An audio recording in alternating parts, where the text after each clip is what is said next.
And we are live. Welcome back to Yay. Wheel Talk, guys, the podcast with a guy in a wheelchair and a girl in a wheelchair. We have another guy on Fred's side of the bed today because he's actually probably free today, but he wasn't free yesterday, and I was busy yesterday. So then Brian and I just organized this whole thing, and we have it on today. So it's on a different day, and a bunch of people were confused, but mystery solved in the comments. People are like, why is it today? What's going on? Anyway, the title of the podcast is Do Our Kids Miss Out? Parenting as people that are paralyzed. So the reason that I chose this theme is just because I obviously have two teenage children. My son is 17, almost 18. So he's getting up there. So he does a lot of stuff on his own. So my ability to do stuff with him doesn't really have any bearing on him anymore because he can do almost everything by himself. But Jamie is 13 going on 14 in like a month. And she started getting into, she really wants to hike. And I've said this before on the podcast where I've looked up some accessible hikings and she's like, that's not really hiking, Mom. She was didn't want to hurt my feelings, but she was like, that's not the kind of hiking that I want to do. I don't want to hike on a flat trail or, thing that you can just go easily on. So for her birthday, she asked my husband if they could go hiking. And obviously I can't go because where they want to go is real hiking. Right. And so I'm really excited for her to be able to go. I'm not upset at all that I'm going to stay home for it. I do feel a little sad that I can't go, not because, she left me out or anything, just because that's the reality of being paralyzed, that would take away from her experience. And finding an accessible hike isn't the same as actually getting to test her own abilities on a hiking trail. And so even though I titled it, Do Our Kids Miss Out? Right now, I'm sort of feeling like I'm missing out, but this got me thinking about all the things that families do when they're able-bodied that are so physical. One of the people that Jamie was friends with, her parents they own a spin studio, a stationary bike studio. Yeah. They're fitness coaches. And every weekend they post on Facebook that they're mountain biking or they go for a hike or they're doing something extremely physical. And I'm like, what are my kids missing out on? So I wanted to ask your opinion on that. Have you had any experiences like that so far? And what do we do as parents when can you remind me what your daughter's name is? Ellie. Yep. Ellie. And she's 8. Your wife Tiffany is my wife. Yeah. So, yep. So if they decide that this is something that they really like to do and it's totally not accessible, what is the balance there? Do you find something? Hey, look who it is. We were just talking about you. Yeah. Come over here. You can say hi. Hey, there's Ellie. Hello. Say hello to all the 16 people that are watching. Hold on. I'm going to unplug you. Oh. Say hello to all the 16 people that are watching you. Hi. Hi. She's like, I want to be on a podcast. We're just talking about you. We're talking about all the Hold things on. that I don't think we can hear you. Let me plug you back in. That's so cute. Can she hear me now? You want a headphone? Yeah. Yeah. So she can hear you now.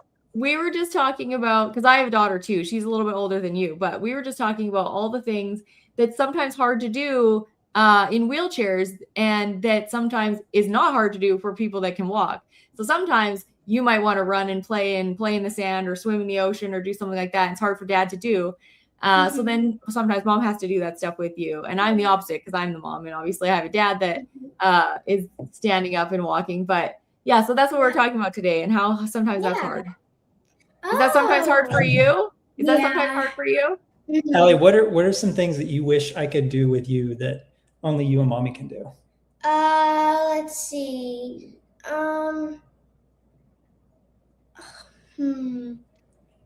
First thing I thought of was going to the beach. Yeah. Because every time they're on the beach, I'm just the goon sitting on the sidelines. Yeah. So that sucks. Totally. I think it's very cute that she had to think about that real hard because that obviously shows that you try really hard to be a part of a lot of things that she wants to do, like getting this scooter so that you can bike with her really fast and stuff. Yeah. But that was really cute. I love that. That was really hard for you to decide, Ellie, because sometimes it's hard. You don't want to hurt your dad's feelings, right? I think that's sometimes what our kids are like. No, you can be part of everything, but sometimes we can't. That's so cute. Can you think of any other things that your dad has a hard time doing? Like when, just like what he said, like going to the beach. I wish he could swim in the ocean with us. Yeah. And just being on the sand, like walk all the way down to the water. Yes. Yeah, that's really hard. The sand is really hard for our wheelchairs, and the ocean is kind of scary. I don't know if it's scary. Is the ocean scary for you, Brian? Because I'm like, I don't want to get like swept away because we're goner if we do. I guess I never really thought about it since I don't go in the ocean anymore. I don't go in it either. No, but I don't know if I'd actually want to go in. I just want to be able to be part of the fun, you know? Yeah. And you mentioned the bike thing. So like we went on vacation a couple weeks ago. We took the bikes with us. And I realized that like mine's electric and obviously they have to pedal.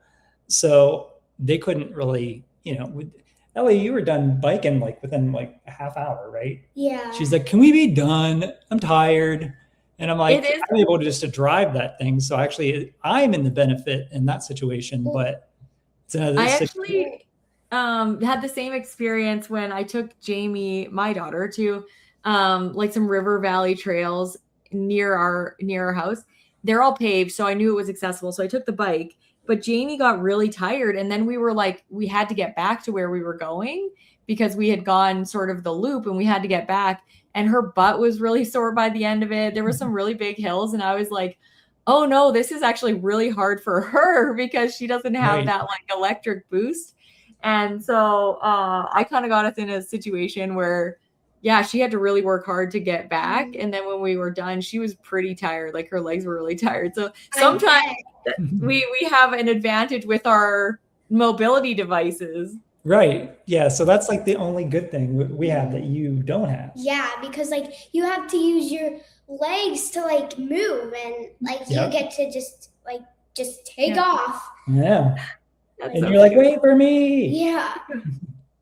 That's funny. Do you ever wish your dad could go play on the park and stuff with you? Like play, I don't know if do you guys play Grounders there? Like the game where you have to, I don't know if you guys play that here, but here there's a game on a playground where you're on the playground and the person that's like looking for you has to close their eyes or something like that. And they, once they open them, you can like, when their eyes are closed, you can like switch areas on the playground. So they walk on the ground and then they open their eyes every once in a while and then they try and catch you. And it's like run on the playground. You can't do it. But I see a lot of kids playing that and their parents playing it with them. And I'm like, oh, I can't do that. But we go to the park quite a bit. Yeah, we do. Like we ride our bikes there. Yeah. We've got a local park that we can go to. Oh, nice. So we'll take bike rides over there and just, hang out for a little bit. I mean, obviously I'm not climbing on the equipment, but I wouldn't do that as a able-bodied dad anyway. So yeah, exactly. Yeah. I probably wouldn't either. Yeah, I probably wouldn't either. I took my kids to the park a lot when they were little. It was harder when they were really little, when they might get stuck on a slide or need help, being pushed on a swing or something. And if it was like a sand park and I couldn't get to the swing or something, but as you get older, you have more independence. Yeah. Hey, Dad, remember that time where I had to get help, to get in and out of the swing by a lady? Oh, yeah. Totally. This was like when she was 2. So I managed to get her into one of those little, like the baby swings, could not get her out. I mean, because I couldn't physically lift her up and her feet were getting stuck. And I finally just had to ask another person. Yeah. Was it another mom? Yeah, it was another mom. Yeah. I'm like, can you help get my child? I felt like a helpless dad, like I was being negligent or something by being there without somebody that was able-bodied, but I mean, it worked. She didn't care. Mm-hmm. This that reminds me of a time that Jacob, when he was maybe like 3 or 4, I took him to a park and he got up on a really high part of the park, but he was too scared to go down the slide by himself. Maybe he was even a little younger than that. And so he was just stuck up there and he was like, Mom, I'm scared. I can't get down. And I was like, you have to get down. I can't get there. You have And no choice. he wouldn't go down the slide because it was just a really steep slide. He wouldn't walk backwards back down the like ladder thing, and he wouldn't go down the pole. And so I was like, I don't know what to do. And we were there alone for probably half an hour until I saw somebody come by because it was just not a busy day. And finally, somebody came and helped him down. But I was like, what am I going to do? I was just stuck there for half an hour. And then after that, I was really careful about which parks I took him to so that he couldn't just climb up these crazy high playgrounds. So I took him to, like the younger parks so that he wasn't so high. Yeah, you don't want to make that mistake twice. Yeah, exactly. And then a few times, Jacob was really squirmy when I took him to like a doctor's office or something. He wouldn't get back up on my lap, and he wouldn't get close enough to me to get up on my lap. And so a mom had to like lift him up onto my lap. So there's been a few occasions like that. And then I always wonder what the other parents think. Normally they're so kind about it. Like they're like, oh, absolutely, I can help. And they don't think that you're negligent, but you feel like that. Yeah. Yeah. I feel like more so even as a dad. I don't know why. Yeah. Like I feel like, I feel like it's more understandable if a woman needs help. I know I think that's true. I think as a man, it feels weirder to ask for help. And you get offered, I think people offer to help men in wheelchairs way less than women in wheelchairs, just because they don't want to hurt your like pride or like think you can't do it or something. Whereas it's natural to help a woman in all situations. I have a question for you, Ellie. Do your friends think it's cool that your dad's in a wheelchair? Because my kids' friends used to really think it was cool. Yeah, I sometimes feel like okay, this is kind of strange, but I sometimes feel like they are just like, oh, that's kind of cool, but like, I don't know. He's just not that normal. Like one time when we were in class, we were learning about like how people have like disabilities that like normal people can't really do, just like him. And so like before that, I felt like people would not understand that. But after that, I feel like more like comfortable introducing him. Yeah. That he's in a wheelchair and stuff. So like that really helped me. Oh, that's awesome. That's like a win for schools talking about disabilities and inclusion, because you never know whose parents have some sort of disability if they don't come around or whatever. But it's I think the reaction that people sometimes give can make you feel more comfortable around them or less comfortable around them. Because it's like to you, that's just your dad. So it's not weird that he's in a wheelchair, but to other kids, they're not really sure what your dad can do. Or sometimes when kids would get in my car with me to go places, that they would feel like they would like watch me get in and they would feel kind of weird about it. Yeah, I don't experience that. So like my friends, like, so we got to bring a day when I was in kindergarten, just for like a couple days, we got to bring a picture of like our family to school, and he was in it. And so so people would just like look at all the pictures and look at specifically that one, because like they would think it was like kind of cool to like see like how people like him like in a wheelchair. Yeah. But didn't people ask like, how did he break his leg? Yes. Or everybody assumes it's a broken leg. You know? Yeah. I know. Would always say. Well, so there's something. So he actually broke his spine, is what I would say to them.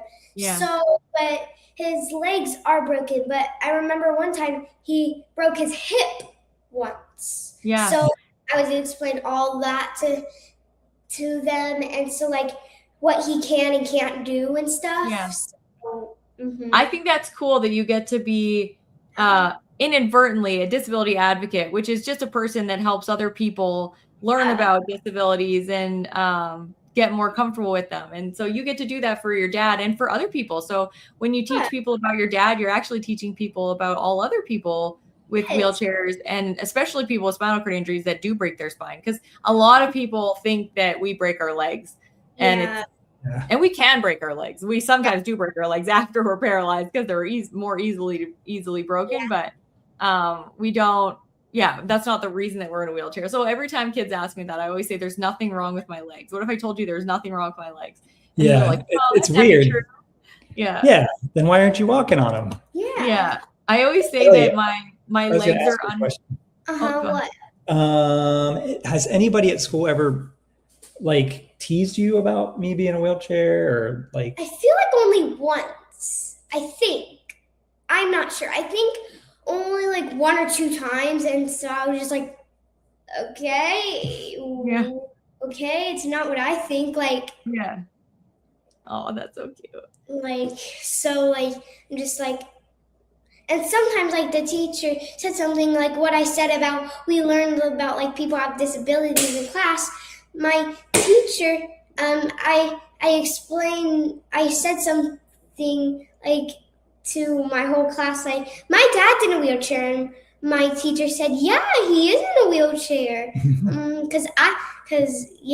so like, and she also said like, my teacher also said like, I've met Ellie's dad before, like, yeah, Ellie's dad is in a wheelchair and like all that, and so like I felt really good about that. And also some mean kid said that's kind of weird after she said about like how my dad's in the wheelchair. That was right after he said it's kind of, one boy said it's kind of weird, and my teacher was like, no, they're not weird, it's just that they like can't do some stuff like that like normal people can do, like you guys. Yeah. So like I felt really good about that. Like, that's awesome. I felt more comfortable. Like, yeah, like so. That's so, like, that's awesome. I think that's good that kids need examples. I think a lot of times, and for you to be able to have an example to share with the class about what people with disabilities can do and can't do, and also to be able to educate people when they say something like, "Hey, that's kind of weird," but to some kids, it weird just means not normal to them because they don't know it, right? So to be able to share with them that it's not actually weird, it's just different, and that's cool. I love that. Well, thanks for chiming in. Thanks for jumping in. You're welcome. Yeah. You want to hang out, or? Well, we're gonna chit chat about some other stuff. Okay. All right. I love you, babe. Bye. See ya. Thanks. You did such a great job. Podcasts like what was I gonna say?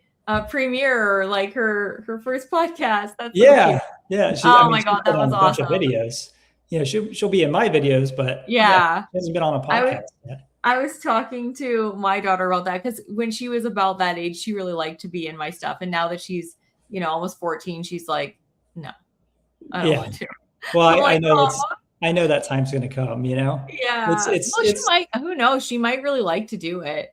It might be something that she likes, which would be neat. Because I always think that it's fun to have that family perspective, because we share a lot of our own lives, but it's not as often that we share our family lives because it's hard to film when you're doing stuff as a family. I don't know if you find that. Do you vlog a lot? Not really. No. Yeah. My phone's just a bunch of little clips of, kid stuff. Ellie on a swing, or, jumping on the trampoline, or, it's just a lot of that. But I know. Yeah. And I'm really bad at doing just taking the B-roll, like the little clips, and making something out of it afterward. Because Fred's really good at that. Like, he'll take a bunch of video and then he'll just sit down and talk about the event. But I'm not nearly as entertaining when I'm telling a story afterwards as he is, I don't think. So yeah, I'm not very good at the afterwards, storytelling thing. But and I'm just also really bad at taking video of anything. Not my whole family. Pretty much my whole family. My mom and dad, my brother, other than my 2 nephews, because they were with their dad this weekend. So my sister's sons weren't here, but my brother, his wife, their kids, my mom and dad, and my sister were all here. And it was like chaotic because we were all trying to sleep everywhere in different rooms because I don't have that much sleeping space in my house. Yeah. And I didn't take any pictures or videos or anything of it. I'm just like one of those people that doesn't think about that when I'm doing stuff, which Until then after the fact. afterwards, yeah. And then I'm like, You're oh, like, I could have damn done it. all this. Right. Or even if I do take like an educational video, I'm like, I could have gotten this footage, this footage, this footage. Like if I'm editing it together, do you do that too? Yeah. Yeah. I actually like looking for the B-roll. You know, I like going back through my phone, and if there's a video that goes Yeah. along with what I'm talking about, I feel like that adds to the It content. does, yeah. You know, but it's so freaking time consuming, you know, It's so time consuming to put that all in there. yeah. And then, you know, you might have a 5-minute video that you have to trim down to like 7 seconds. And Yeah. where do you put that? How do you move it? I don't know. It's I a know. thing. It's a totally a thing. I'm much better. I need to write stuff down before though, so that I'm like, this would be really good footage that would enhance what I'm talking about. But I just after the fact, I did my latest video was on how I camped at a tent.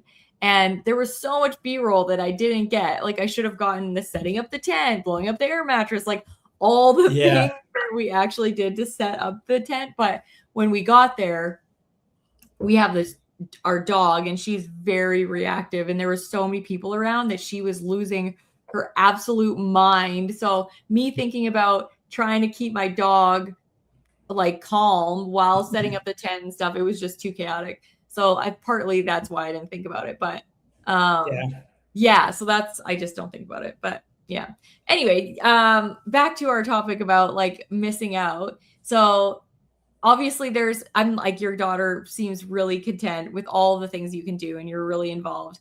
And that's sort of how it was for me for so many years too, because there's just not a lot of things that they can do on their own, and they're generally content to do playing in the park or going on little bike rides or whatever, which you can be a part of.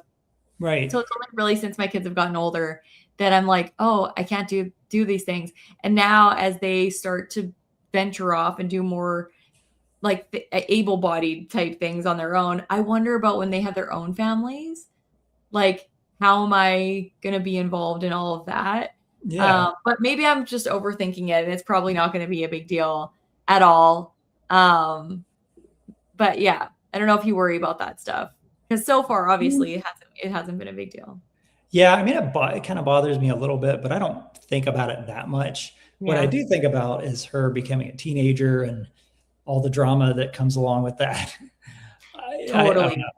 Because right now she's really gotten into being social. For so long, she was tied at our hip, you know, either mine or my wife or grandma. And now this summer has been huge because she's been outside playing with all the neighborhood kids, like almost every single day, you know, and they'll get in little spats and, you know, little arguments and have to separate them for a little while. But I'm just thinking ahead to when she's actually a teenager, kind of like you said, your daughter's just like, meh, I don't really want to hang out with you, or I don't want to do XYZ with you. Or, you know, if you drop them off somewhere, does she ever get like embarrassed that you're there? Does that ever happen? You know what? I've been really lucky in that situation. My daughter's friends, specifically, my son's friends don't care. Like they're boys. They're just like, whatever. She's here or not here. They don't care. But my daughter's friends really, really seem to like me. So cool. Part of it's that I'm like a teacher, and I sometimes teach in their schools. So they've seen me in the school a few times and in different contexts other than maybe just Jamie's mom. So I've been really lucky in that regard. And everybody's been really cool. I always wonder if other parents are ever worried when their kids sleep over at my house about just the safety issue.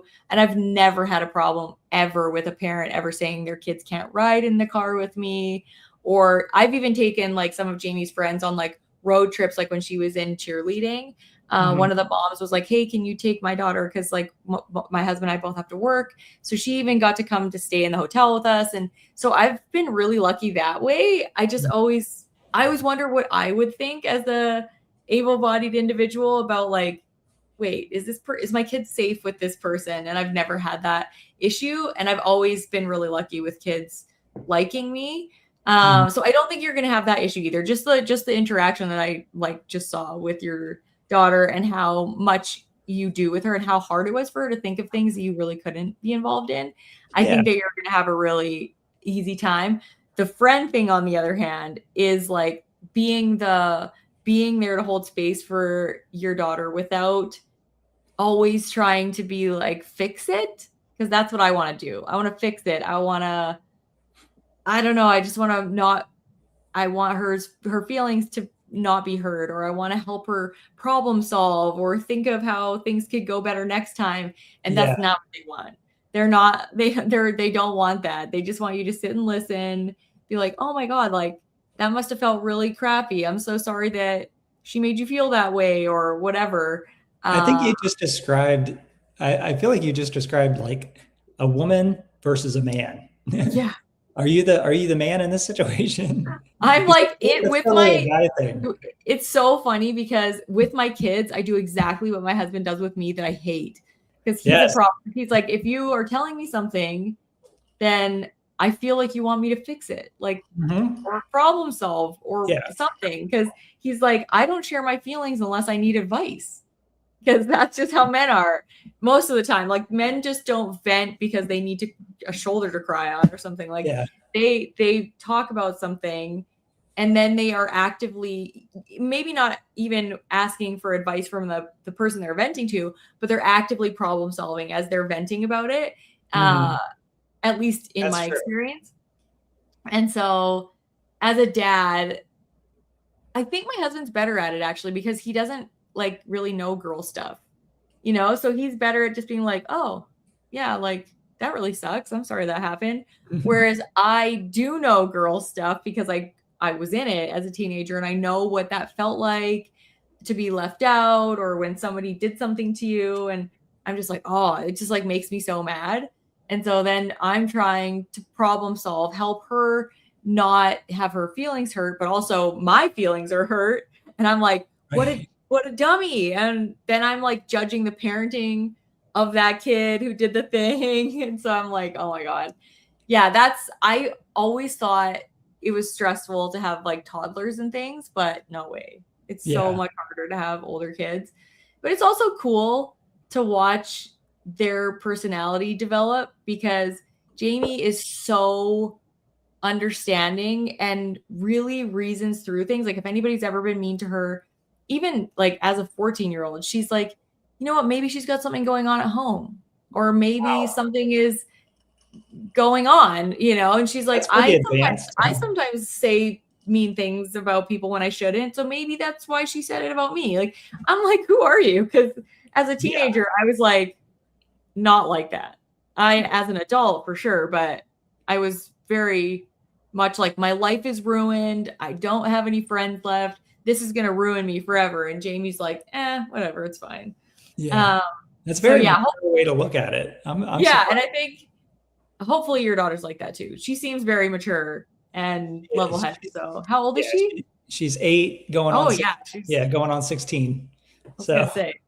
Yeah, that's so funny. She's totally going to be probably similar, but it is hard to watch because girls cry, girls, those kinds of things. And you just have to sort of be there to pick up the pieces. But I think that's the nice thing. There's a song from this singer that I like, Emily Ann Roberts, and one of the in the lyrics of one, it's called like All the Things I Didn't See, but it was about the things that she watched her parents do, not necessarily say, just that she learned from them. And one of the things was her dad and how he handled when she felt sad or had like rejection or something. He didn't lecture. He wasn't like, here's what you're going to do. He just hugged her and like was always there to sort of, pick up the pieces or dry the puddle of tears. And I think that's the best part of being a dad is you get that you are that strong, soft place to fall.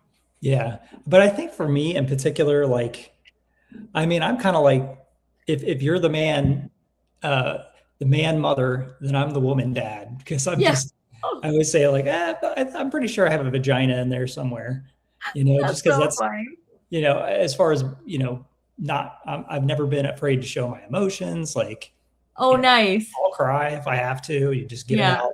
I vent, if I have to, that kind of situation. But yeah, I I can I can see it from the opposite end for sure. Yeah. I think we all have, like, we bring feminine energy or masculine energy to different things, because I definitely have masculine energy in a lot of situations. I'm very controlling. I'm like, there's like a lot of things, and I know women are controlling, but yeah, I think that we all have those pieces of ourselves that we bring to different situations when necessary. Yeah. I think But the yeah, other that's difference, hilarious. You're the what did you say, the mom dad or whatever? yeah, pretty much. Yeah, I'm the mom dad. That's Uh, awesome. One thing like between my wife and I, like you had brought up just the conflicts that our daughter has with other people. Yeah. It happened. It's happened several times in the neighborhood, and I think it really upset Tiff. And I'm thinking, I think more long term. I think more like big picture. Like for example, like if they're fighting, they're learning Yeah. how to resolve conflict. You know Yeah, what I mean? exactly. And there's nothing we can do to save that, or Yeah. nothing we can do to teach that lesson. That's a lesson that you just got to learn. So I'm like, I say that to my wife and she's like, "Oh, you don't care." Yeah. She got all upset. And I'm like, no, if you really think about it, how did we figure this stuff out? Yeah. We got in fights when we were kids and, 20 minutes later, I it's fine. I think that, like, we as women mirror their emotions way more, I don't know, more often, I guess, than a dad does. Because yeah, like, that's what, like, Joe is always just like, bigger picture, what is the big thing here that we're trying to learn? Or even I'll say yes to my kids for like absolutely everything, and I will rearrange my day to drive them anywhere or do anything. And Joe is much less likely to be affected by their upset, because he's just Yeah. like, this is not, we have a lot going on right now. I don't think it's necessary that they go to this thing for 2.5 hours and save their FOMO. He's like, no, it's too much. We have a lot going on. It's too much for them. It's too much for us. It's too much for you. They're not going. And I'm like, but they have to miss out. And so I'll get like really upset about that stuff. And he thinks big picture too. Like, he's just like, they're not going to be able to go to everything. They're not going to be able to get yeses every time they want something. And so Yeah. that little bit of their upset doesn't affect him nearly as much. Yeah. And when it's external too, like if it's from an external source, like a friend or a teacher or whatever, because I'm like mirroring my daughter's emotions, and I'm like, they're more like both like upset. And then he's just like, this is so not a big deal. And even my Yeah. son will do that. Like, I remember when Jamie got put in a different class than all her friends, like she was so upset. Then I was trying to reassure her, but I was like overdoing it. And Jacob just like came in the room. He's like, it isn't that big a deal. Like, this isn't that big. He's like, she got put in a class with different friends. Like, that's going to happen all through school. So just get all over through it. life. Yeah. He was just like, oh my God, why are we talking about this still? Yeah. It's like, you're not going to go to the school and change her class, and she can't do anything about it. So stop talking about it. And it was just really funny. So I think men are much better at, just riding the waves of that like upset and thinking long term about how this is actually really good for them. Right. The upset that they're feeling is really good for them. That's the thing. It's not that I don't care. It's not that I'm heartless. I have a huge heart. It's more knowing that negative things can sometimes be positive. Yeah. And I think that's like, I've always been a very independent person because my parents didn't help me that much. There was a lot that they probably should have helped with that they didn't, so I was just figuring shit out on my own since I was a little kid. Yeah. So then once I did get paralyzed at 25, I'm like, oh, okay. It was just easier because I don't know. Because I think of other kids that I've watched their parents hold their hand their entire life. And, they're still living at home when they're in their mid 20s or late 20s. Yeah. And they're still asking to borrow money. And it's like, bro, you got to grow up, Yeah. But in some ways it's not their fault because they had their handheld. They didn't Yeah. learn those skills, So That's one of the things that like I'm struggling with a lot as a parent right now, because a lot of the things that we think we're like helping with, like Jacob's almost 18 and he's definitely had to do lots around the house, like chores and stuff.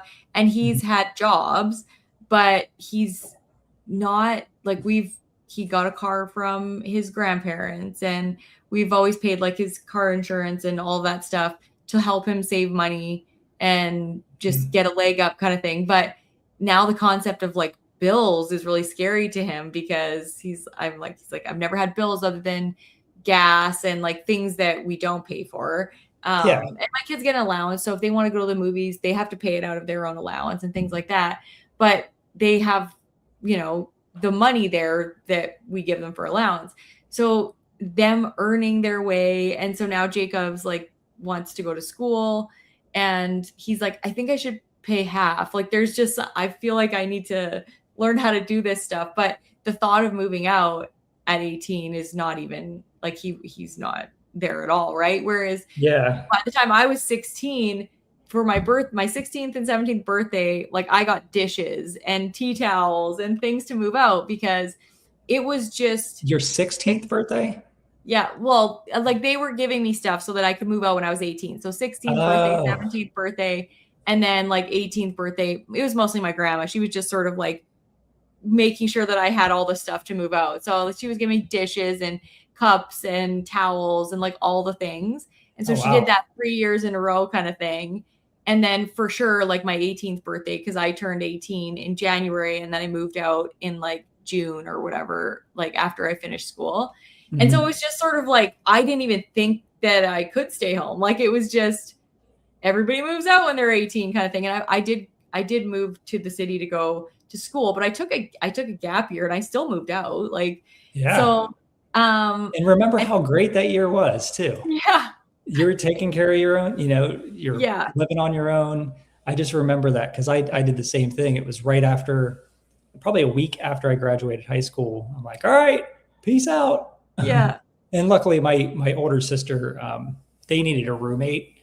So I'm like rooming with my sister and our other roommate. So it kind of worked out because they already had a place. But nice. I was paying rent, from 18 until now.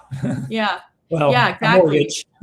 That's a little bit. Like I didn't even really like think about it. Like even when I was in university, like I had to get summer jobs in order to be able to like pay for stuff. So even being wheelchair users, like we just were like, oh, this is what we have to do kind of thing. Yeah. So I think a lot of kids now get like, maybe it's like, I think it's like a 5-year difference to get to the level of maturity that a lot of us had.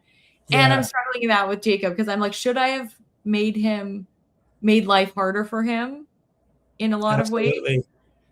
Now I'm like, it's good. Yeah. Because now he's so mature and independent in a lot of ways, but with the money and like paying for stuff and having that expectation of bills, like it's just now that's a leap for him. Whereas there's one of his friends, went to it's like a country western store here to buy cowboy boots. And he had been working there since he was like maybe 15.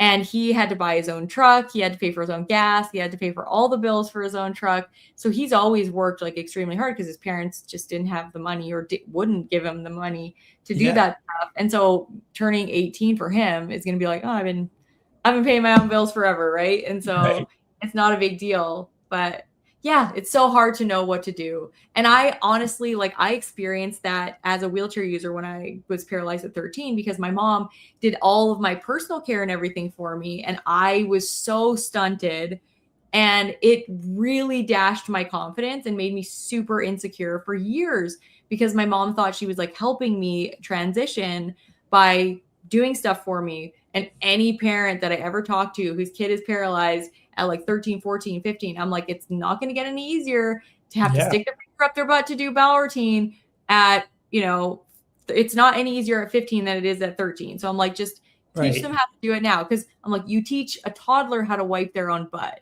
You know what I mean? We teach toddlers how to do these things that might be gross or hard or, more hygienic if an adult does it, but they learn how to do it pretty quick. And, you know, they go to school and nobody's like, oh, I better check your butt to see if it's clean. You know what I mean? They just do their thing. And so I'm like, just don't coddle your kids with the things that they're going to have to do anyway. And I think I'm learning that lesson as just like a parent of a regular old kid that's not disabled, but that I probably should have made life harder for.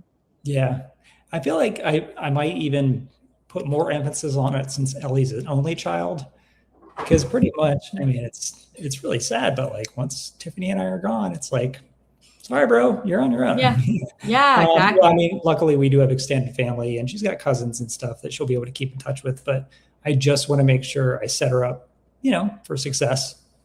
Yeah. And to feel confident, like you're ultimately building confidence. Like the harder something is for somebody, and when they make it through like to the other side, which is why like my whole channel is Empowered Para, because I knew what it felt like to be disempowered, like severely disempowered. And when you make things hard for kids, even though it's hard for them to go through it, then they get to the other side and they're like, wow, I did that. Like I'm totally capable. And then they go into another situation, they're super confident. And ultimately that's what we want for our kids, is to feel confident and not feel insecure or disempowered in situations that are new to them. Yeah. No, I'm with you. Definitely with you. That's awesome. Let's pivot gears a little bit just for the last, like, we're going to end at like 10:55 just because Brian has to go into work. But so gotta go to the office.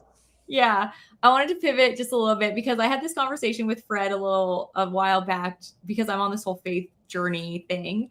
And Fred had a very different opinion than me. And then I asked the question to Professor Parks when he was on, when he was guest hosting with me. So I'm going to ask you this question. And I know, because you texted me like privately. Oh, after you guys had, what you think, but I would love you to share your opinion here about whether you think, you know, life is ordained. Were you paralyzed for a reason? Do you think that there's like that whole destiny thing? Do you believe in God? Do you not believe in God? How do you reconcile your injury or life's meaning, purpose, all that kind of stuff? So share your perspective on that. Oh man, I feel like that's a loaded question. It's such a loaded question, but I thought you had such a unique and awesome point of view. So yeah. So I've never been religious, and religion actually kind of freaks me out because it seems like it's so fear-based. Yeah. I don't believe in that. So I'm a lot more spiritual than religious. Yeah. Because I feel like, God loves us. He wants us to have our own free will. That's why we're here. We're here to learn. Yeah. And I feel like if we try to make ourselves something we're not, or we don't give ourselves a chance to fall on our face or whatnot, then we're not really learning. But yes, looking back at the accident now, so like next week will be my 17th anniversary. Oh, wow. And it's just great. Well, actually, is it next week? No, I think we're 2 weeks away. Yeah, we're a couple weeks out. But you're still pretty close. It's coming around the corner. But so this is going to sound nuts, but I'm convinced, I believe in reincarnation. I think I've been here many, many times. I think this is just a time that I'm coming back to basically challenge myself again. Yeah. So I'm of the opinion that, and people are going to think I'm nuts, I'm of the opinion that we basically we create a blueprint for our lives before we even get here. Okay. So I believe that I planned for this to happen. Yeah. And it sounds crazy, but like deep in my gut, I believe that. People could say, oh, that's just your justification for a shitty situation, which, hey, maybe that is. Yeah. But it's more about, it's not the way I'm thinking, it's the way I'm feeling. Yeah. And it just feels like when I replayed the accident in my head, I mean, I was doing 35 miles an hour. There's really no reason what happened should have happened. Yeah. Yeah, no doubt. We weren't going that fast. Yeah. Yeah. It was a bizarre situation where I literally felt like I was being pulled downward. and I know it sounds nuts, but it was like a gravitational pull that I had zero control over. I mean, I guess that is gravity. Yeah. But it was just the way it happened. So yeah. And when I think back on that too, like I remember how horrible it was in the beginning, but how much in hindsight, I couldn't imagine my life being any different at this point.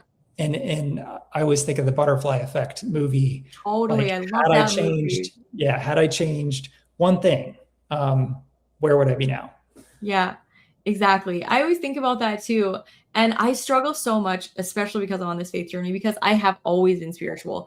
Never not a time that I wasn't spiritual or believed in some sort of like cosmic energy, higher power, universe, whatever, whether I called it God or not.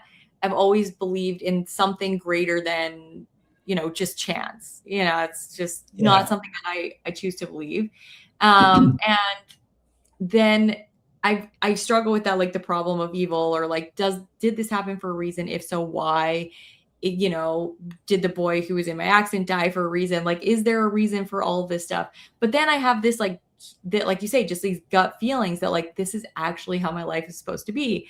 And you're in places and you do things, and coincidences or whatever show you that this is exactly where you're supposed to be.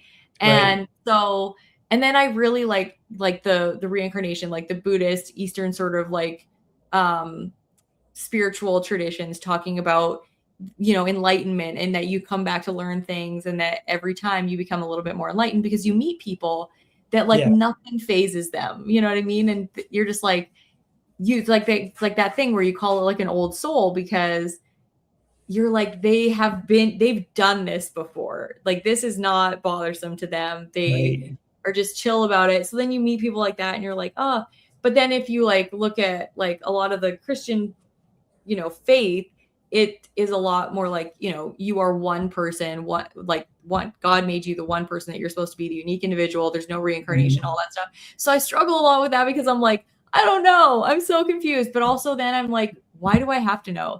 And should I know? Like, does it matter to know?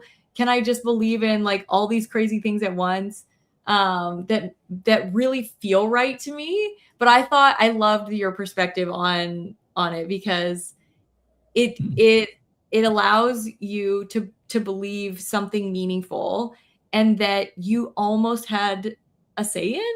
You know what I mean? Yeah, I think we all have a say in it. So like I said, it's a blueprint. Like, and I've done tons of research on like, what the hell are they called? Near-death experiences, people that die and then they end up being revived, but they get to share everything that they experienced in the afterlife, their brief afterlife. But it's such a common theme, the whole pre-life, plan.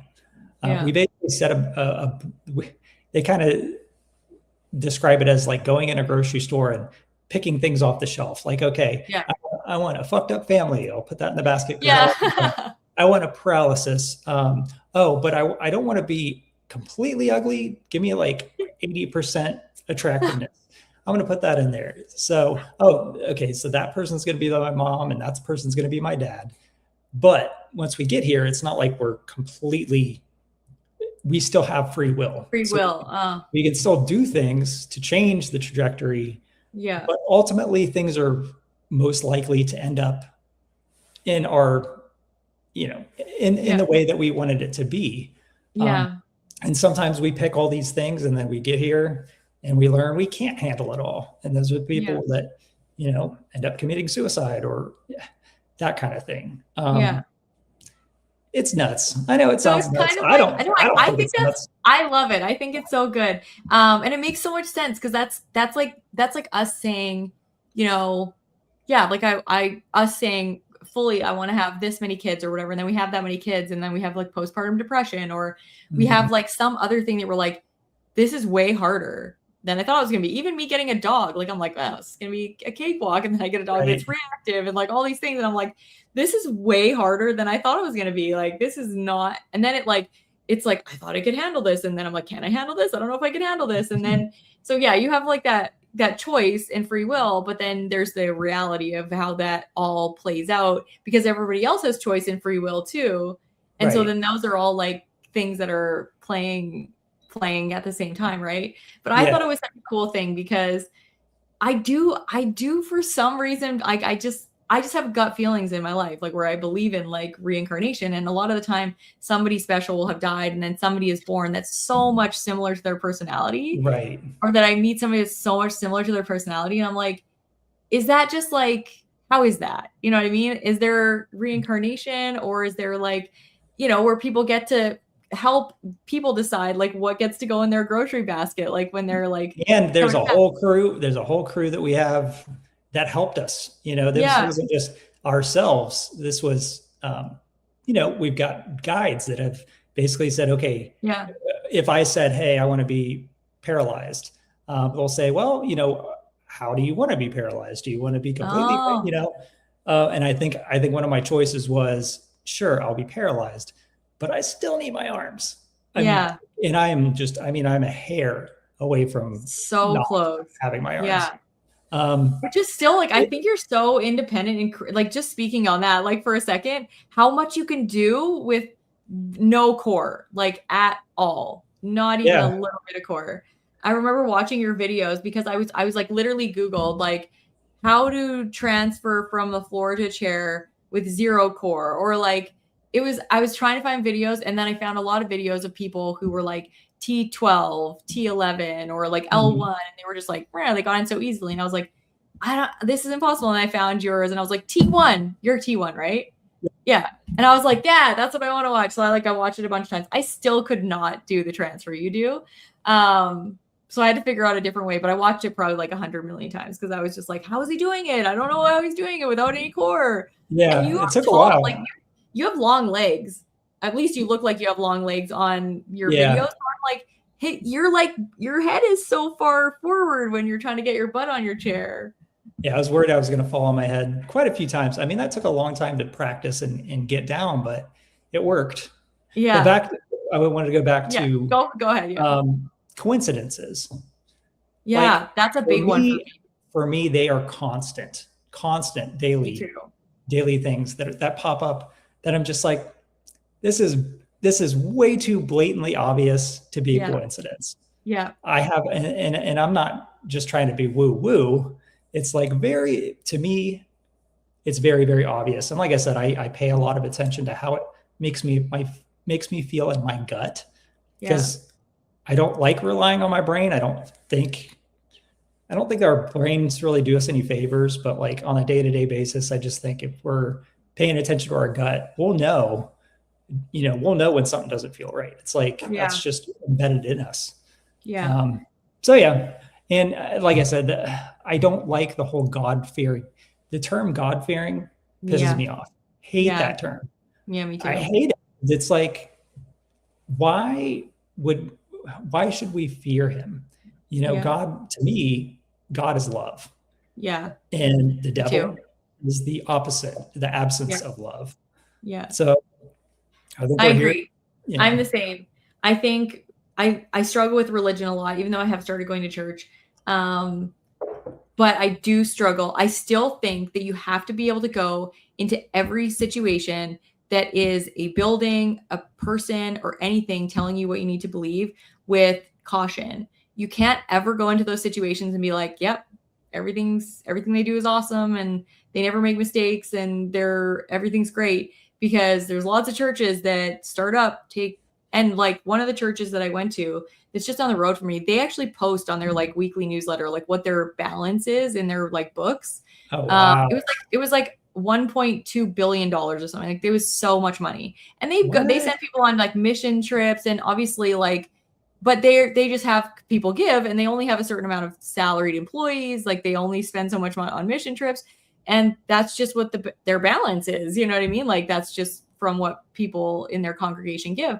And I'm like, there's a lot of people that would exploit that and open a church, take a lot of money, and then disappear. So I have seen religion do a lot of bad things. And I've seen a lot of religious leaders feel like they can tell people what to do, what to believe, Mhm. and shame people and like all these things. So I'm really, really careful, even now as I'm like exploring my faith, to be an individual with individual thoughts and discernment, and still be like, just because 2,000 years of people have been saying the same thing doesn't mean that it's what I have to believe. You know what I mean? Right. Like, and so I love that. And I love that you have done your own research and like the near-death experiences and stuff, and have come to your own conclusions. And I think it's like a really awesome set of beliefs that allow you to live your life in such an intentional way, and also feel really good about things that are happening to you, and feel like this is happening for me because in another life, I chose this for me, and this is something that I'm supposed to go through. And I think that that's helpful. Yeah. So yeah. Anyway, we are at the like 10:55 mark, and I don't want you to be late for work. So I'm gonna sign off here. Thank you so much for joining me. Thanks Of everybody for all course. your comments. I know we didn't get to a lot of them today. We didn't really even highlight any, but that's okay. Another day, I'm sure Brian will be on, and we can get to more comments. So thanks so much, Definitely. everybody. We will see you next time. Peace out. Bye.